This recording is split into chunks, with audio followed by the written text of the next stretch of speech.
Subscribe to this YouTube channel by clicking the subscription button below. For future webinars and online short courses, please visit our website at australianwaterschool.com.au. Welcome to this Australian Water School webinar brought to you by iSwarm. This highly regarded webinar series engages leading thinkers in the water sector globally, and today, no exception. Jane Hutchinson and Evan Branoski will lead the discussion on revolving water funds, and we're looking forward to it. My name's Trevor Pillar. I'm the National Partnerships Manager here at iSwarm and Chair of the Australian Water School. I was going to say earlier, though, on that earlier slide, today's webinar is being sponsored by Marsden Jacob Associates, and we're so appreciative of that. This is what keeps these webinars happening. Thank you to MJA. A bit of a shout out there. So yeah, I'm the webinar chair, and below that you can see on the screen there upcoming training, free webinars and online courses every month.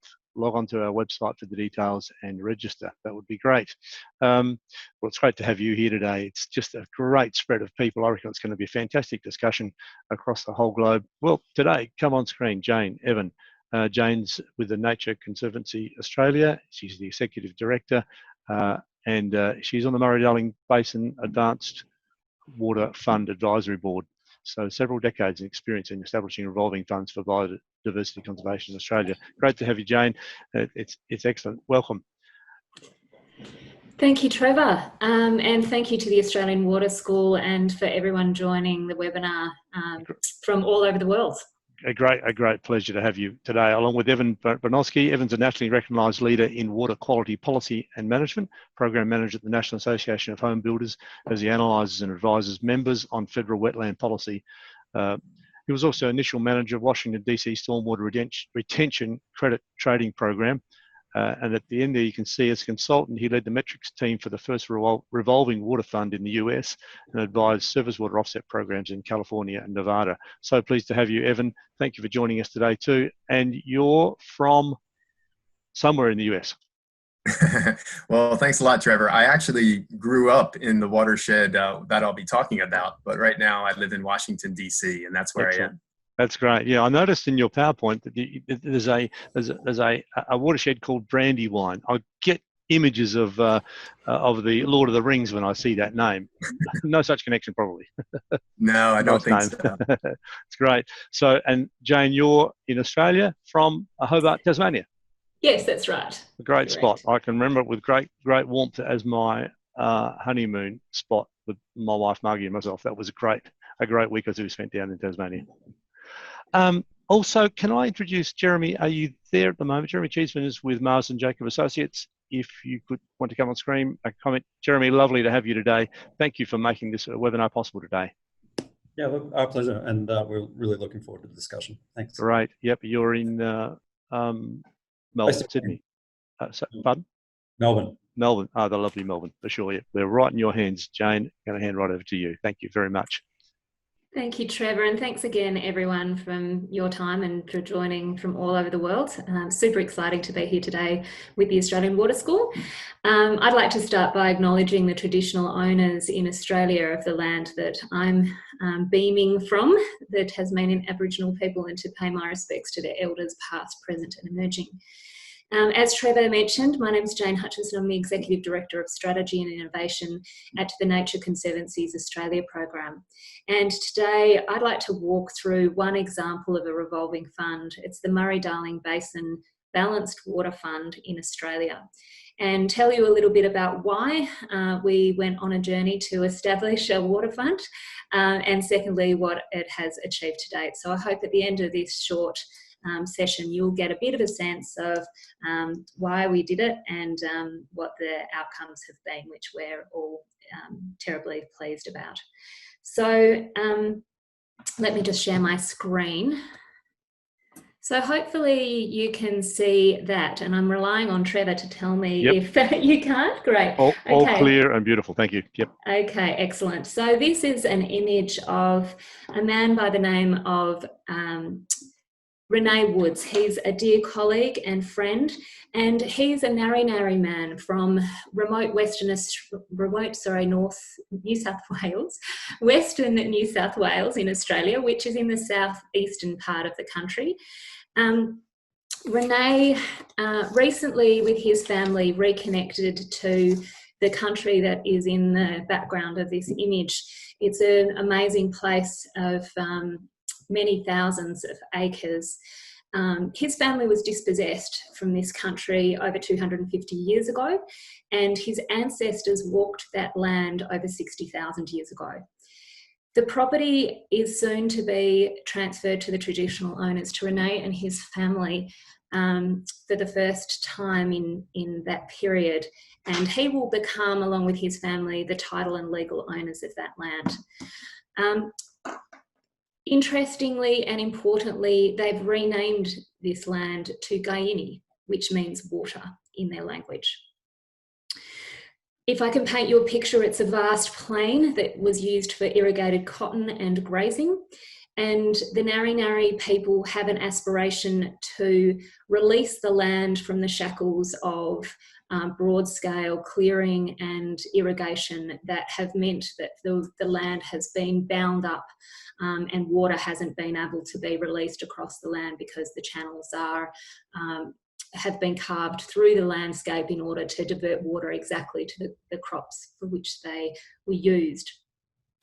In order to fulfill that cultural vision and a vision of conservation and restoration of this property, they need finance.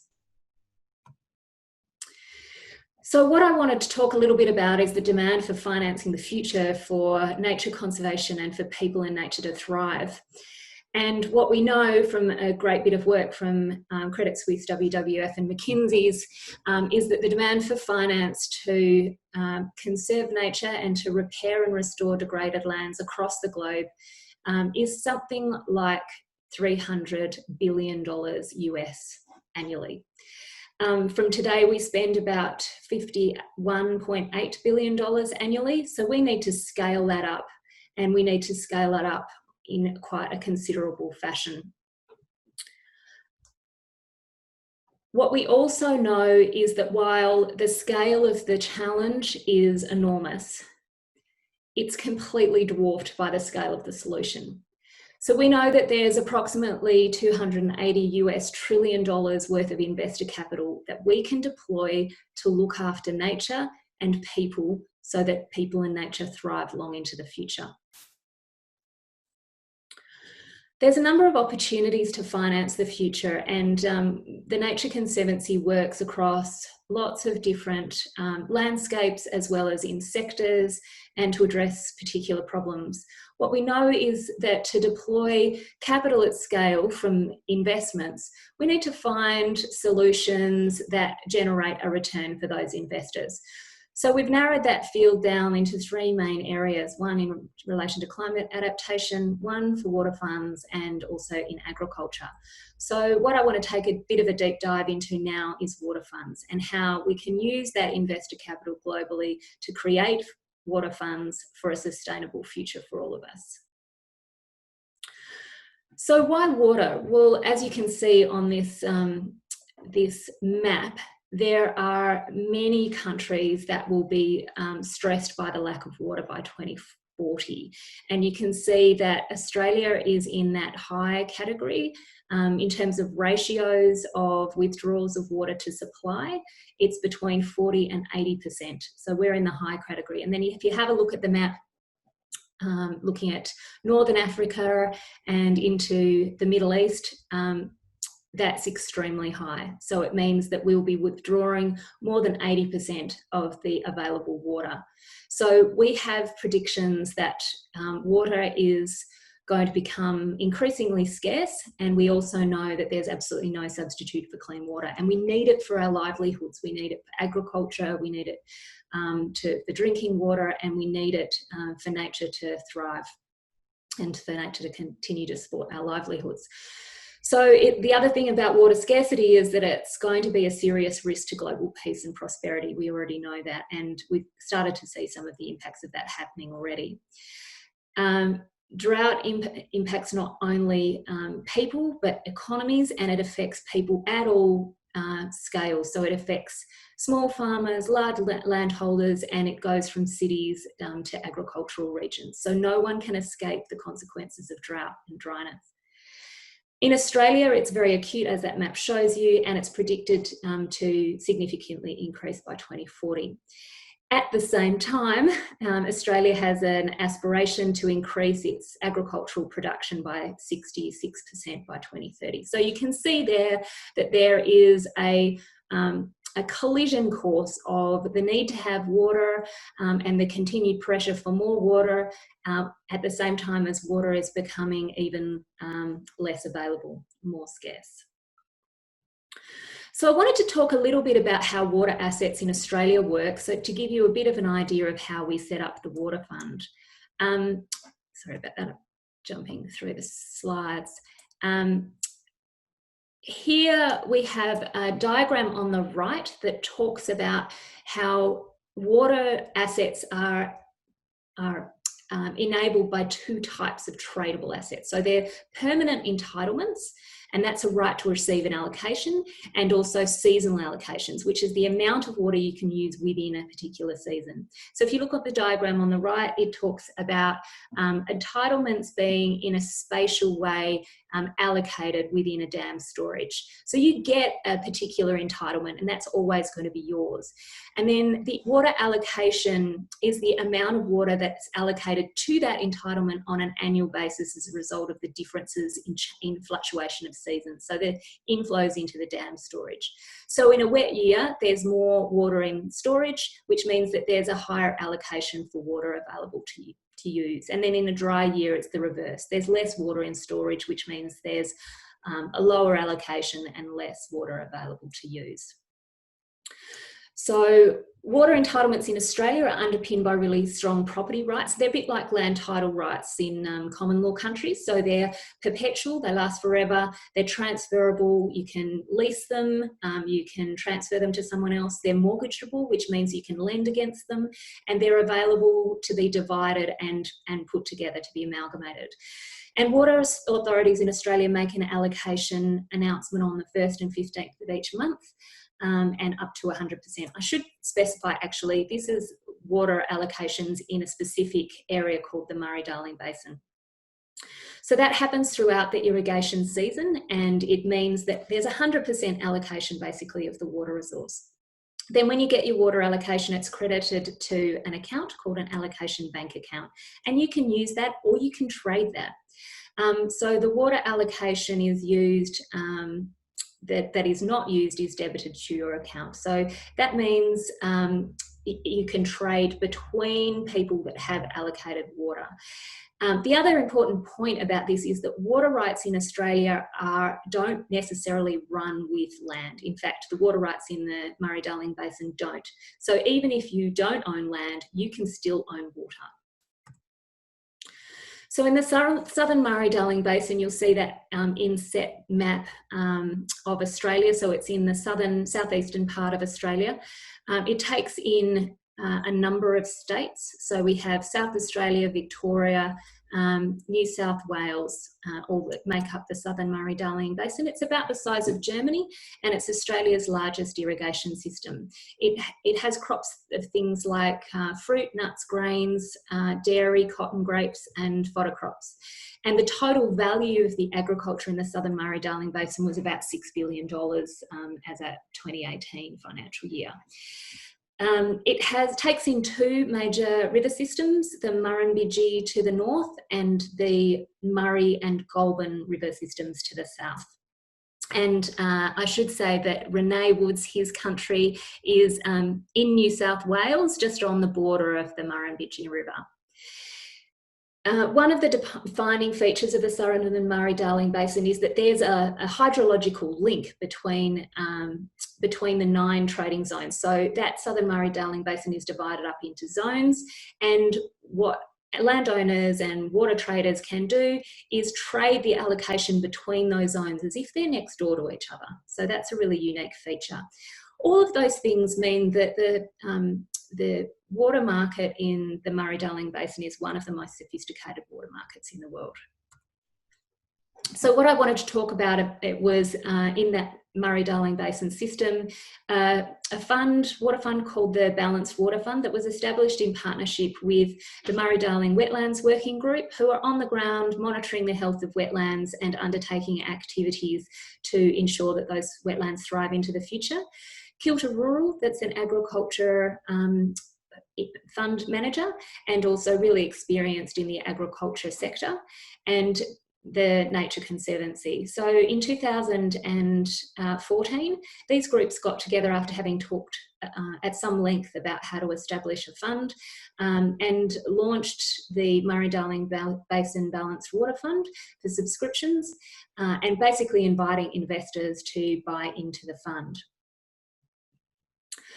So it's an innovative finance solution around water, because the water fund, this water fund obviously operates in one of the largest and most efficient and sophisticated water markets in the world. And the design of the Balanced Water Fund was to secure water for agriculture, for farmers that need water to irrigate their crops, to restore critical wetland ecosystems along those vast rivers and across the whole southern Murray-Darling Basin, and for cultural watering for Indigenous communities. So it had three key objectives and particular targets against each of those objectives. And the really important thing about the Balanced Water Fund and the way that water works in this system is that it's counter-cyclical water flows. And that means that water is required most in dry years by farmers and most in wet years by wetlands. So what that means in a financial sense is that the Balanced Water Fund can buy water when it's wet, when the prices are low, and sell the water when it's dry, when the farmers need the water most. So it's a really terrific way that we can generate capital returns for the water investment and to water the wetlands when they need it most, which is in wet years. So what this has led to is a really terrific win-win-win situation where there's a win for investors, there's a win for the traditional owners, Indigenous cultural practices, and it's a win for the environment. And I wanted to share with you some of the statistics about those wins. So the Balanced Water Fund, because of its ability to be able to buy when the water prices are low and sell when the water prices are high, it has generated an averaged annualised capital return of 17% since inception, which is a pretty good investment, right? I mean, if you put your money in banks at the moment in Australia, you get about 2%. So 17% you'd be pretty happy with. Farmers get water cheaper than they would if they bought it on the spot price. So the way that the Balanced Water Fund operates with farmers is that it can either acquire people can either acquire water or they can lease it. So what leasing water means is that the farmers get a cheaper rate for the water, but also secure water. So they can have long-term access to water, and also it's at a fixed rate so that they can plan their farming business around that fixed rate. And what we know is that the spot price has been higher. So it's actually, they're better off buying from the Balanced Water Fund. And to date, this year, we've delivered about 8,000 megalitres of water to farmers. So that's been a real win. Then for cultural watering, we have delivered cultural flows through the system. So Aboriginal people, Indigenous people like Renee Woods can carry out cultural practices. And as I said in the introduction, the land that Renee lives on is cold water. So water is a really important part of the cultural identity of the people that live on that land. So cultural practice is really important, particularly in those communities that associate very strongly with water. Then for nature, it's been a massive win too. So about 9,000 gigalitres of water have been purchased by the Balanced Water Fund to date. Over 2,500 megalitres have been returned to wetlands in the southern basin over about 3,000 hectares of land.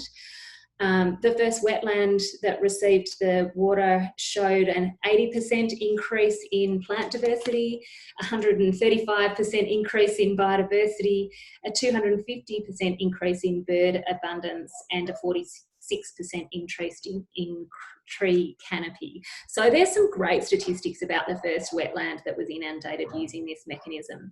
And there's a great story about the Murray hardyhead fish, which was locally extinct in an area in New South Wales on the Murray River. And it has been returned after 10 years of being locally extinct in that region to a place called Frenchman's Creek on Wingilly Station. And 780 of these previously extinct species in that area have been returned to the property, and over 100 Olympic swimming pools worth of water has been returned with them.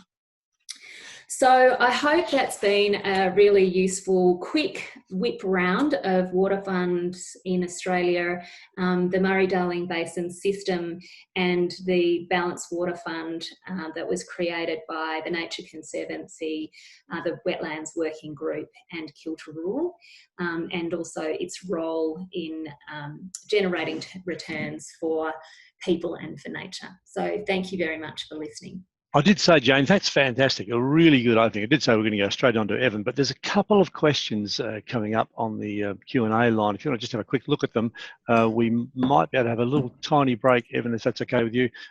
See what you think about those questions, Jane. Sure, let me just Dan has asked, hi, Jane, could you please further explain the statement that wetlands require water most during the wet years? Yeah, so the particularity of these areas is that the wetlands can survive through periods of dry. Obviously, not for decades and certainly not for multiple years, but basically the most effective use of the water is to water the wetlands when it's wet, so that they get a boost and a flush, because if we were just to trickle the water out in dry seasons and they weren't getting a proper flush, then that won't keep wetlands maintained in good condition for long enough. So the scientific advice is absolutely that wetlands need water most when it's wet. No, thanks, Dan. That's a great question. And can I just say one other thing as we're going through? We'll go across to Evan now, but Evan, Jeremy, Jane, by all means, open up the Q&A question line, and if you want to answer some of them in written form, please do go ahead. People would love that too. But all right then, well, that's a great opening. Thanks very much, Jane. Evan, should we hand over now to yourself? And as I said before, Jeremy, Jane, by all means, keep looking at that the Q&A icon, and maybe we can help some people offline. We get two things done at once, but it'll be great. Over to you, Evan. All right, well, that sounds great. Thank you very much, Trevor, and thank you, Jane. Let me just get myself situated here. Excellent.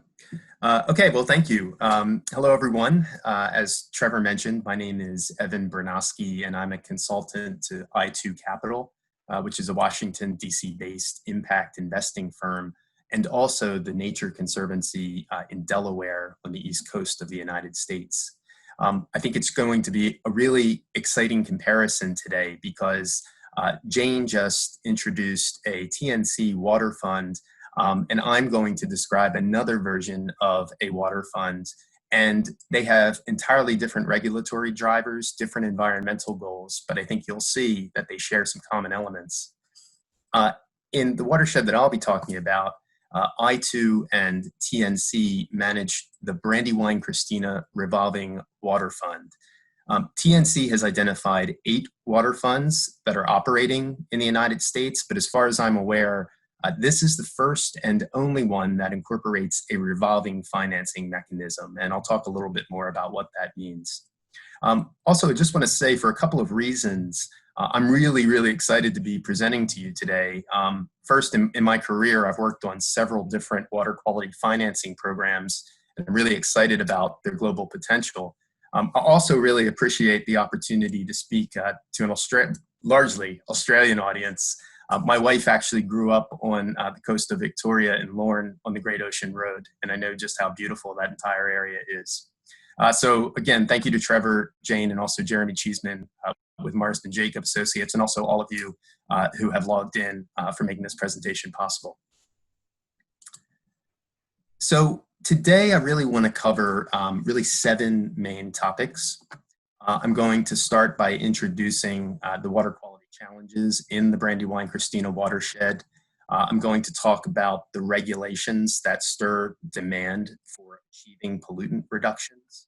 I'm going to talk about why a market-based approach can work in this watershed, specifically because of the cost effectiveness of conservation practices compared to urban stormwater practices. I'm also going to introduce you to the structure of the Revolving Water Fund and explain how it promotes opportunities for investment. I'm going to talk a little bit more about regulatory compliance.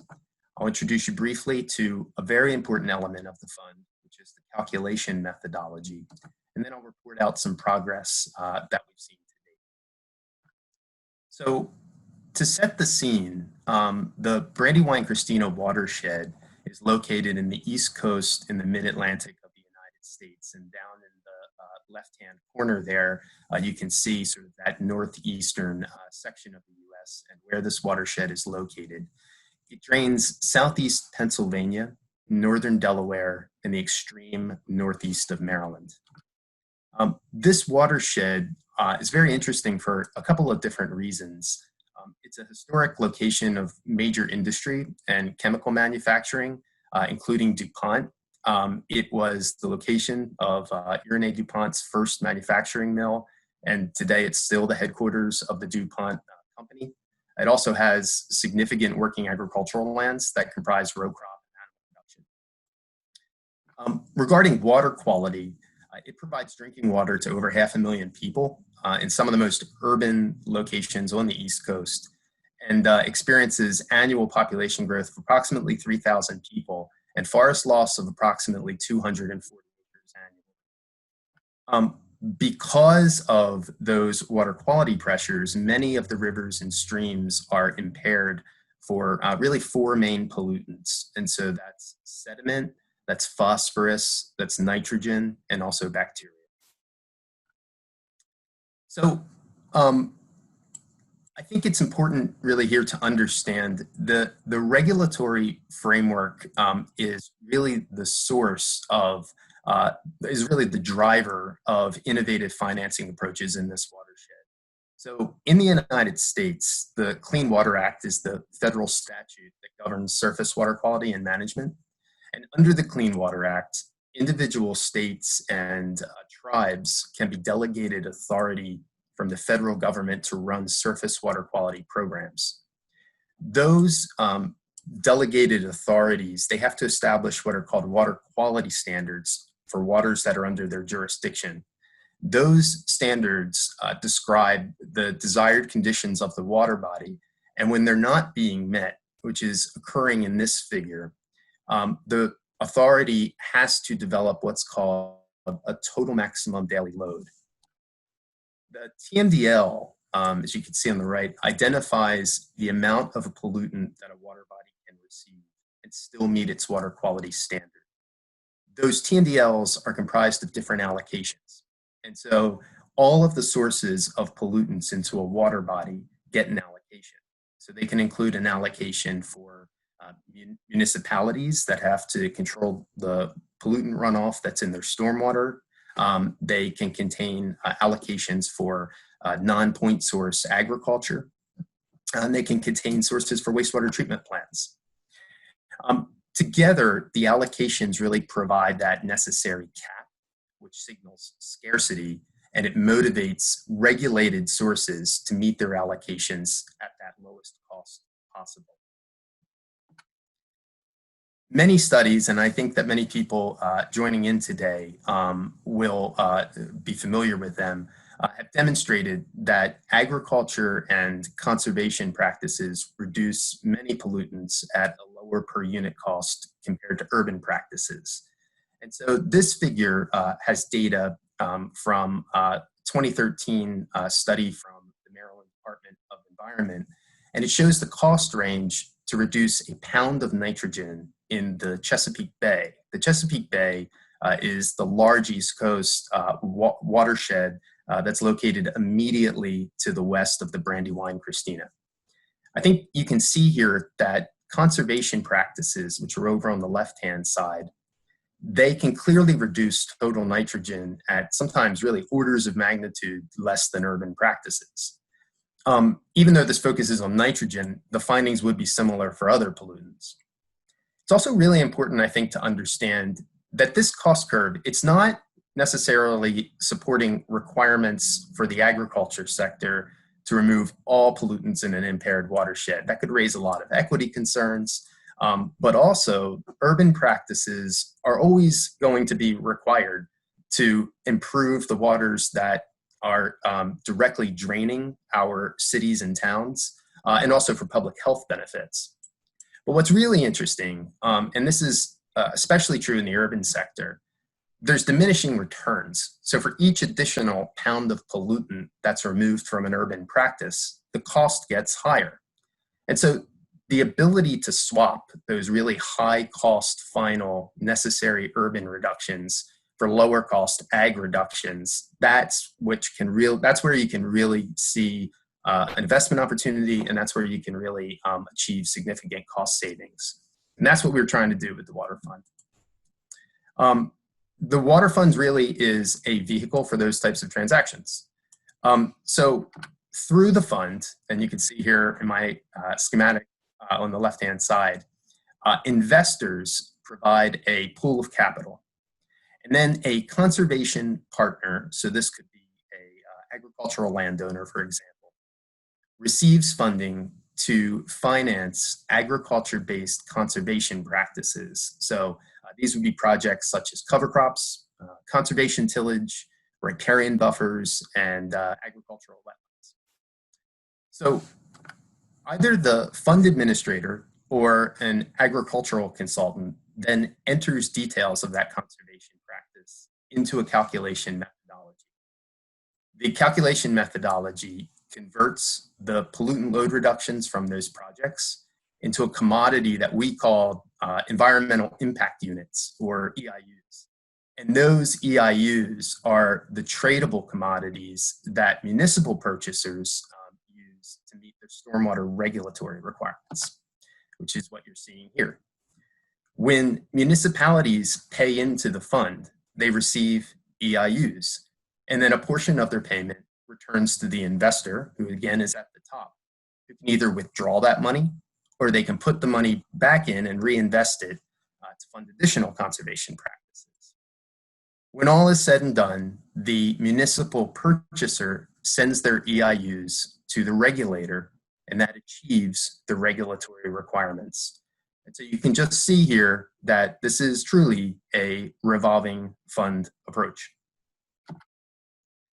I think, as you can imagine, in developing a program like this, one of the biggest challenges was really creating that calculation methodology. And the reason for that is we had to calculate pollutant load reductions from conservation practices using methods that aligned with the municipal purchaser's state stormwater requirements and the conservation partner's state requirements for nutrient management. This watershed, as I mentioned before, it spans 3 states, but we chose to focus first on Pennsylvania because it covers the largest area of the watershed, and it includes the largest potential pool of municipal purchasers. In Pennsylvania, there are regulations that apply to both municipal purchasers and conservation partners. So first, on the left-hand side here, municipal purchasers have to achieve requirements that are articulated in the statewide stormwater general permit. And so that permit applies to municipalities that have less than 250,000. And just to give you a sense of why we feel so good about this project, and we really think it has a great chance of significant success, there's 115 of those municipalities in this watershed. So that's potentially 115 demand-side municipal purchasers. The permit requires those municipalities to achieve their required TMDL load reduction or a 10% sediment or 5% phosphorus reduction in recurring 5-year permit terms. So right there, we were fortunate because we knew what the pollutant load reductions were that these municipalities needed to meet. That permit also requires municipalities to focus their load reductions on areas called planning areas. And they're defined by the extent of outfalls that drain the urban core. But the benefit to us, the developers of this water fund, was we could then see what projects the municipalities were implementing throughout that planning area to achieve their permit requirements. So here we had the opportunity to quantify the load reductions that they were achieving, but also see what they needed to achieve. And that gap in between, it was what we really set out to try to meet with the EIUs. Just a couple of other key points. We had a big milestone with the project in March of 2017. Pennsylvania issued a document called TMDL Plan Instructions, and those instructions required municipalities that were operating under the statewide Stormwater General Permit to develop strategies for achieving the TMDLs. They allow those strategies to include offsets. Okay, so now moving on to the conservation partners side. In 2010, Pennsylvania developed nutrient trading regulations, and that was really important also to the development of this program. The state developed that program so wastewater treatment plants in the Chesapeake Bay watershed could meet their discharge requirements using load reductions from conservation practices. Even though that only applies in the Chesapeake Bay watershed, it signaled that state regulators were really interested in using market-based approaches, and it told us some of the requirements that they may want to see as we developed this program. And there's two requirements that are in particular very important. The first is what's called a concept of a baseline.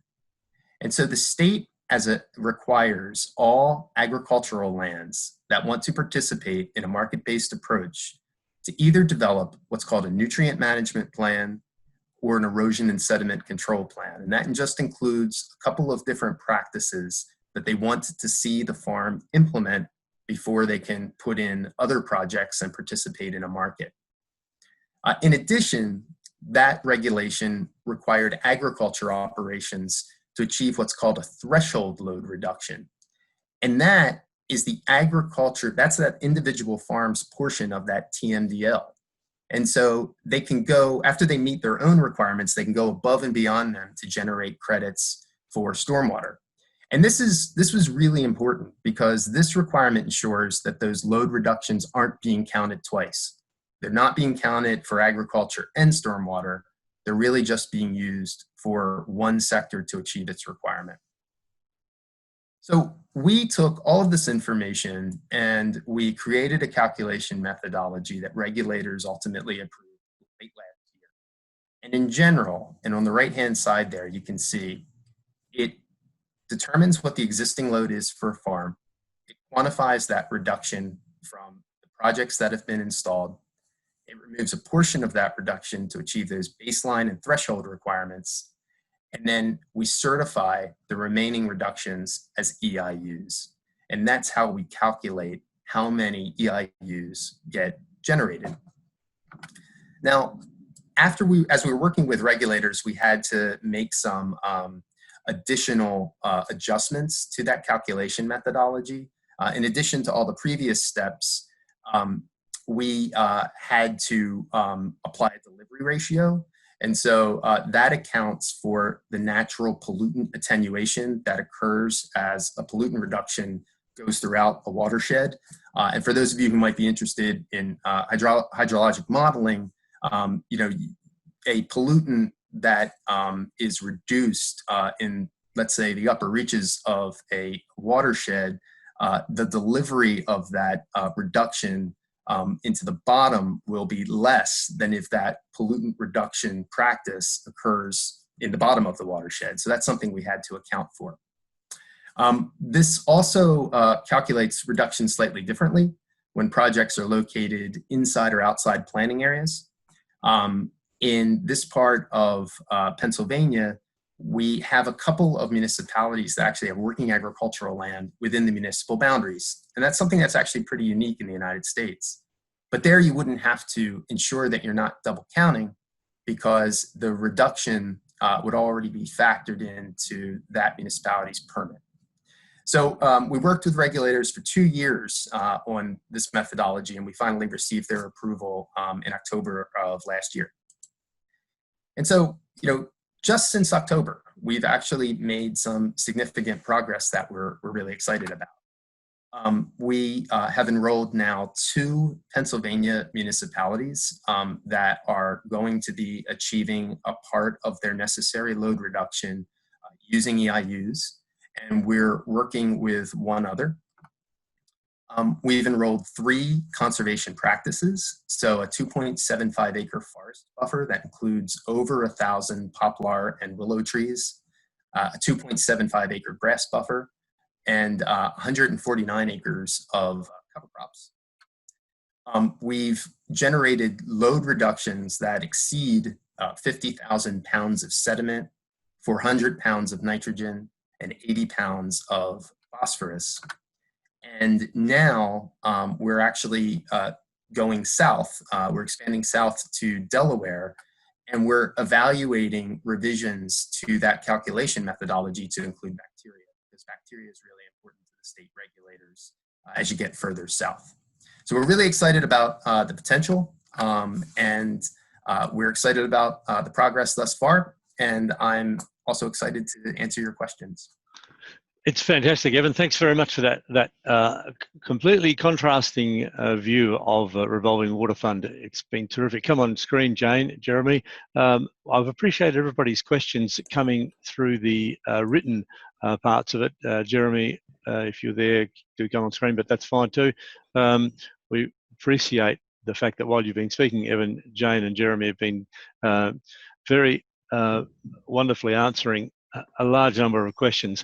I think everybody can see them. If you click down on the answered column, you'll see collapse or expand each question. You'll see the results. They are really interesting. Any comments, Jane, Jeremy, Evan,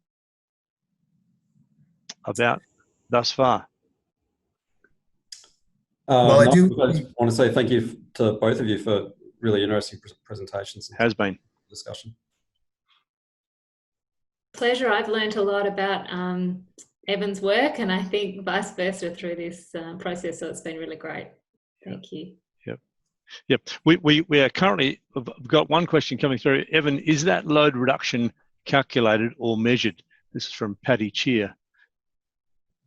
Yeah, it's calculated, but all of those calculations are also backed up by pretty significant field research that spans really multiple decades. There's quite a body of academic literature in the States, at least, and I imagine also globally, that tries to quantify pollutant reductions from certain conservation and urban practices. Yeah, no, that's great. We probably won't push on with the webinar to full hour. We'll only go as long as people want to ask questions, and we haven't got any questions up on the board at the moment, but I'm just going back over one of these questions. Are wetlands requiring water most during the wet years? That was a great question. I hear your answer, Jane. Why do wetlands not need water during the wet years is one of my questions also. There's science behind it somewhere. Yeah, well, it's not that they don't need it, it's that they need it, as I said before, they need it to flush. So if you get a large amount of water and run it through the system, then it flushes the system, and the water in wetlands is most useful when you get that kind of flushing, that flooding, that kind of vast amounts of water. And what we know is that doesn't happen when there's a trickle, it happens when there's a flush. So they need it they need the boost when it's wet, so that it generates that real flush through the system. Yeah, that is a great question, Dan Evans. And look, Jeremy, you might have had a comment on this too. No, all I was going to say is in some areas of the basin as well, noting that I'm an economist making about environmental flows. It involves overbank flows, so that's just sort of, and you need to have that pulse to achieve that overbank flow. Yep. No worries. There is a hand up from Paul. If you want to come on screen, Paul, that'd be great. Welcome by all means. Maybe we could. Are you there, Paul? Maybe click your mic on. I can see that your screen is there. If you're there, if you've got your camera on, even better, we'll be able to see you. But that's fine if not. Hi. Hi, Paul. Sorry, I don't think I've got my camera, but That's all right. I just That's posted okay. the question as well. If anyone knows of any examples of water funds being used in transboundary river basin settings. Thanks. Well, I guess the Murray-Darling Basin one is an example of how that occurs between states within one country. So in a way, that is a transboundary river basin setting, because there were quite complex legal arrangements that had to be negotiated between each of the states and the Commonwealth Government. So it is, that's the only one that I know that operates as effectively as it does. So I'm sure if you wanted to know more about the kind of governance arrangements and how they got to determine how to kind of settle on those arrangements, then I could certainly point you to a few experts that might be able to provide you with some more information if that's useful. Yep, that's great, Paul. Any other comments on that? Follow up? Yeah, I'd also just like to add, so in the US, that's been a goal for a long time, to try to make markets that are based on a watershed scale as opposed to separated by state political boundaries. And it's extremely difficult to do because, as I had mentioned, under our Clean Water Act, the federal government allows states to run their own clean water programs. And so requirements can be vastly different from one state to another. And so just to give you an example, with the program that we're working on, Pennsylvania's requirements for nutrient management and for stormwater management are very different than those in Delaware. And that's one of the major challenges we're addressing right now, is how do we use a agriculture pollutant reduction in Pennsylvania in compliance in the stormwater management program in Delaware. And that's a tough nut to crack. It's been done conceptually in the Chesapeake Bay watershed, but as far as I know, there's actually no examples yet of where that's successfully occurred. Yep, that's great. Any other comments on that? The Murray-Darling Basin Authority is the relevant authority in Australia that governs, that ties all of the states and territories and the national government together. So I will post the link to that website on the chat now, so that if people are interested, they can go to it. Yep, that was good. Yeah, there's something just jumped in on the line there, but that's clear. That's really good. Question there from Ashu: how do we go about groundwater allocation for river basins and how to make the community pay for it? Is that a relevant question today? Who can I handball that to? Look, from an Australian perspective, I don't know, Jane, I'll just jump in first. It's not really related to what we're discussing, but in Australia, you have property rights over groundwater the same way that you have tradable property rights over surface water. Right. And in some cases, you can see that groundwater is connected to surface water markets. So, for example, what you're seeing at the moment, or recently in drought in the basin, up around the Murrumbidgee area, you had people, you saw a spike in groundwater trading, so people actually trading their entitlements, but then you also saw a spike in people selling surface water into the surface water system to get that surface water further downstream and then pumping groundwater using their groundwater rights. There is an ongoing issue around how you monitor those extractions and define sustainable extraction levels. That's great. That's another webinar. No, that's for sure. Any comments, Jane, Evan, on that one, or we're done with that one? We're right. All good. I agreed. Yeah, that's good. Well done. No, that's well said. Look, I think we'll leave it right there. It's been a fantastic discussion, and I've hugely appreciated Marsden Jacob Associates providing the sponsorship, so this webinar can go ahead. Great work from Jane and Evan over many years, obviously being packaged just today in a very short space of time. Thanks so much, Jeremy, Jane, and Evan. Can I draw everyone's attention to the feedback survey a short survey coming up in a moment?